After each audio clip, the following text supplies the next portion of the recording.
Barou is finally back. On the last episode, he really did flop his goal against the U20s because, well, it wasn't even the U20s. He hit the goal post. So he flopped it himself just through his aim. Of course, he was attempting a really hard goal, but even here, the goal itself was pretty difficult, having two defenders trying to stop this crazy guy.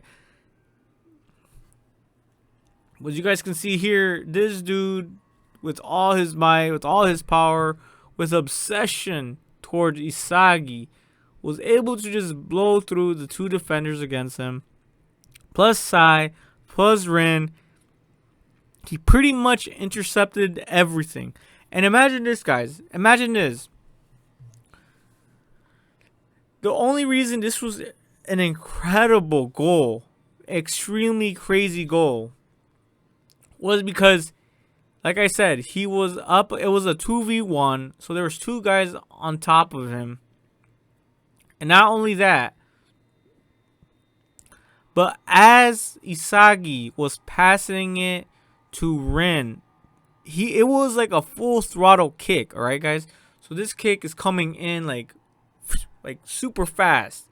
And the ball, once it got kicked, is going at a speed that the eye can barely keep up with, all right?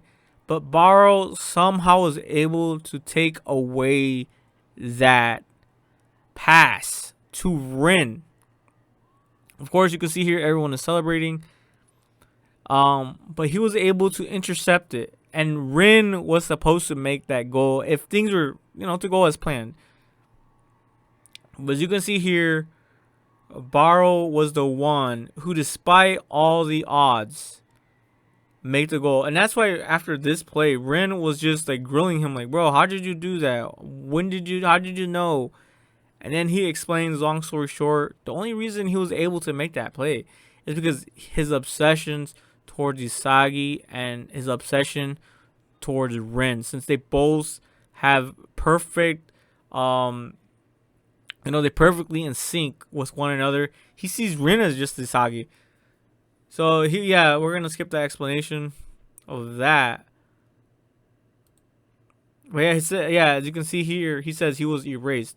See, this kick right here was supposed. See, look, they're slowing shit down, guys. This doesn't seem that impressive, but if you've played soccer, you will understand that kick is not just, and then to be erased, to like have everyone realize that you're not even there. But here's the other thing: Isagi didn't put Barou into his tactics. And honestly, he didn't really put Sai into his tactics as well. So this was all last minute. This was all instinctive. This was all just, honestly, luck. But on Barou's side, it wasn't luck. On Isagi's side, it was. Everything was going according to what he thought would happen. But Barou obviously just was like, fuck it. I'm going to blast through these guys. I'm going to make this goal. But yeah, the King Barou. I think that's why they call him King. Ronaldo Barou the King. Like, you might as well be called that, right? Surely. But yeah, it was such an incredibly hype episode. See, look, this is like literally slowed down for us peons. Like, I'm obviously a peon too. I played a little bit of soccer, like I said, but not really. I didn't play it like in sports. I just practiced with my cousin, but he did soccer. I would just, practice with him. So I know how incredibly impossible this goal seems like. Anyways, even if you don't understand the mechanics, it was still a very hype fucking goal, man. That was just fucking fantastic. This has been such a great ride so far. This was bluelock Japan U20 episode 12. The hype is real. And man, Barou is just badass right now.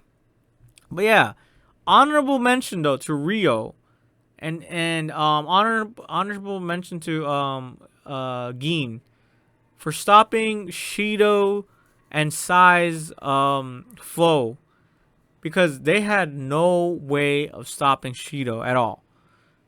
Well, that's what we thought, but Gin did something incredible. Let me show you guys here really quick. All that is hype, but you can see here. Okay, this is not it.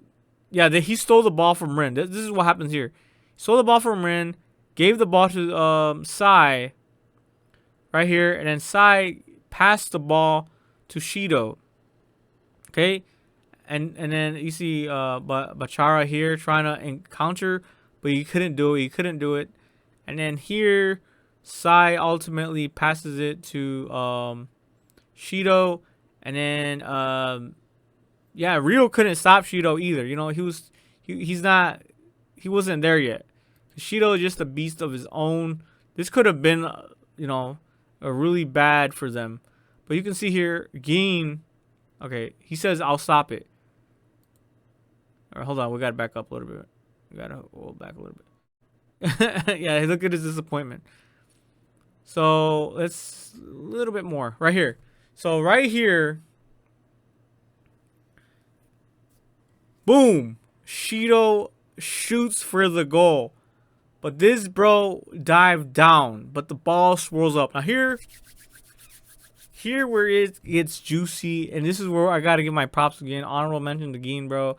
I honestly didn't really care about him, but for him to do this fucking gymnastic trick right here, look at Shido, just jizzing everywhere, his adrenaline rushing, and then right here he taps the floor, guys. He taps the floor, and he does like a one arm handstand.